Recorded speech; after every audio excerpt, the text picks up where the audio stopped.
Yo, this Jixer is nice, man.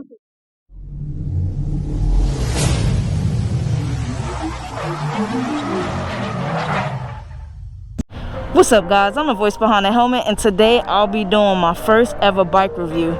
I'm super excited, and I hope that you guys are too, as this will bring more content to the channel. So the bike I'll be reviewing for you guys today is a 2017 Gixxer 750. Now this video is for all my squids. No, I'm just kidding, y'all. But yeah, so I'll be doing this bike review for y'all, and don't forget that all of my reviews are 100% opinionated and from the things that I know. So if you own this bike or feel like I forgot to mention something in this video, feel free to leave a comment in the comment section. If you like the video, give it a thumbs up, but if you love it, don't forget to give me a sub.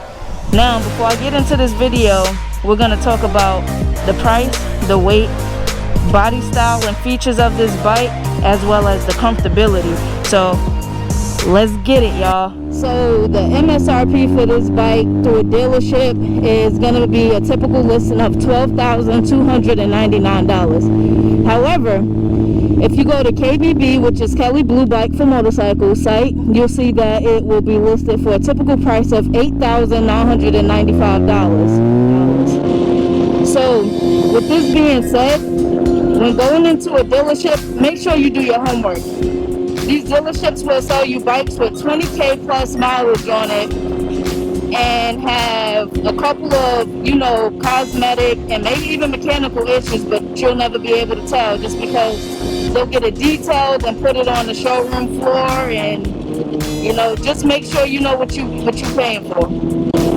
So with that being said, depending on the mileage of a bike, if you're going through a personal seller, that'll determine how high or low a bike may be. Also, you got to consider aftermarket pieces. So, if somebody have a full exhaust system like this bike does, then that's going to add more onto the price.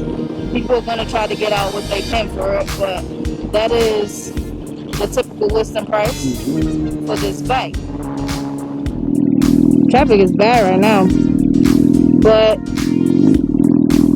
the wet weight of this bike is 419 pounds. And for those of you who don't know, all wet weight mean is the bike comes to you in ready to ride condition. No, I'm not trying to insult anyone's intelligence, but sometimes people really don't know what these things mean. It's definitely easy to handle for my drag racers or people who like to keep lower tire pressure in their tires. Count your days.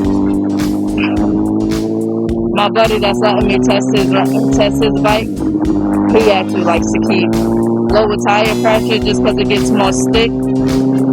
This is typically like a drag racer's preference, but it all depends on the owner. So, is it my preference? Clearly not. But I don't mind, and I'm not going to sit up here and complain because it's not my bike. But this thing is a beast. Now, I will say the body style of the Gixxers, I've never really been a fan for. I never really cared for it. The one headlight is definitely a no-go for me. I just don't like it. I don't care what model it is, whether it's 2000 to 2020, I just don't like it. It's a no-go for me. So that's what will make me give this bike a 8 out of 10 on body style. Now, the features on the Gixxer, you have A mode and B mode. And basically, all B mode is a reduction of power. So A mode is going to be full send, and B mode is probably, it should be 600-ish on this type of bike. We could try it out here whenever traffic frees up, or I get a straight line of this.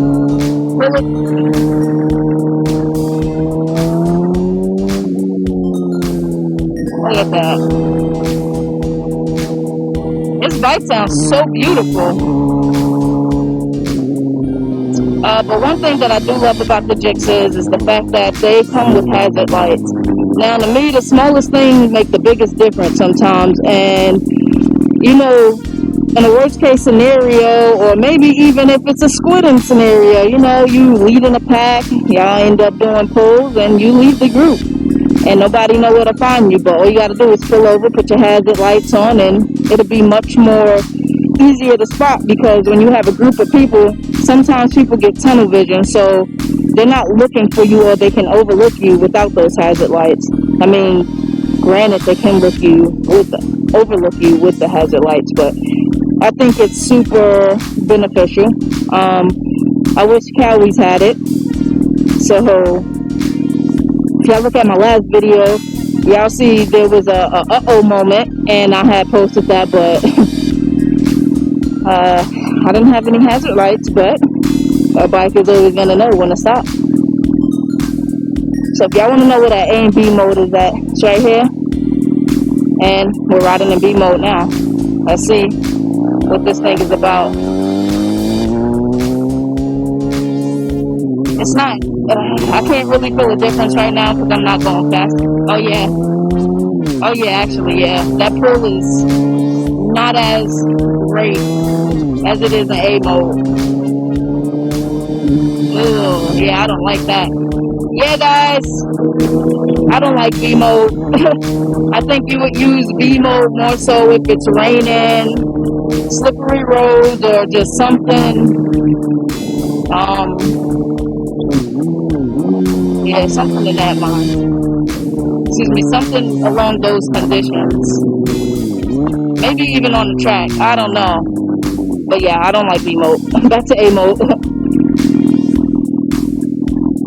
I guess I can't really say I don't like it, but you definitely could feel the restriction of how much, like, you're limited in B mode. The panel on this thing is, I actually like it. I definitely do like it. I'm just thinking about my Cowie and how it's just like, I guess, straight across. So seeing it like this is a difference. And I genuinely like it. This bike, the throttle is super smooth. I was super surprised when I rode this bike for the first time, because I am one of the Cowie girls who I talk crap and send a crap ton of memes all day about GSXRs, all day. So for me to sit up here and be on it and enjoy it, I guess you never see it coming. I actually, about 8 years ago, somebody told me my first bike would be a GSXR, just because they feel like it's more so for the females, being that it naturally sits lower than most bikes at stock height.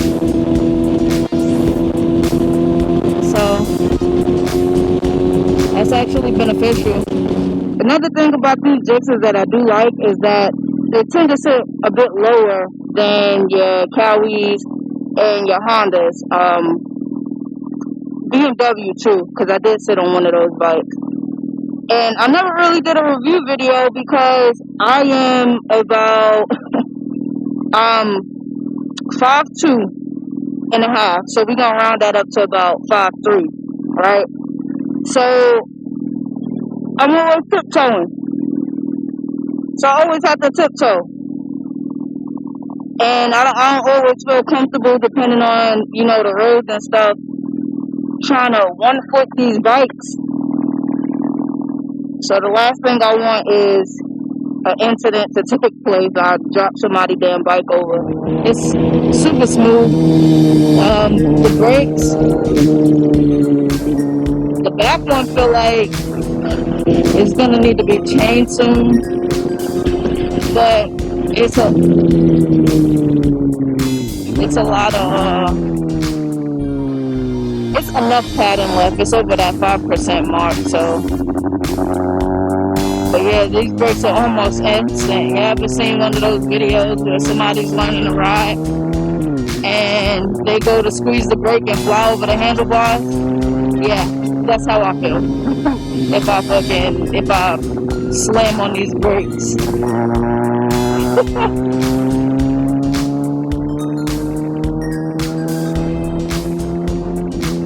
color scheme of this bike is absolutely gorgeous. It's my favorite color, so I'm super biased towards it. The red wheels, it gives it that pop, that eye turner, head turning feature on it, so it makes you be like, damn. Whether it's a Jigsaw or not, you know, it'd be like, damn, that's a nice bike. The turning signals are a trick.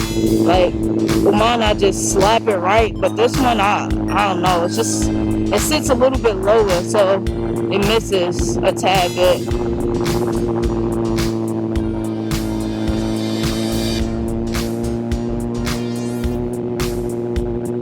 I'll check that car out. But anyway, I'm gonna still ride around on this thing, show it some love.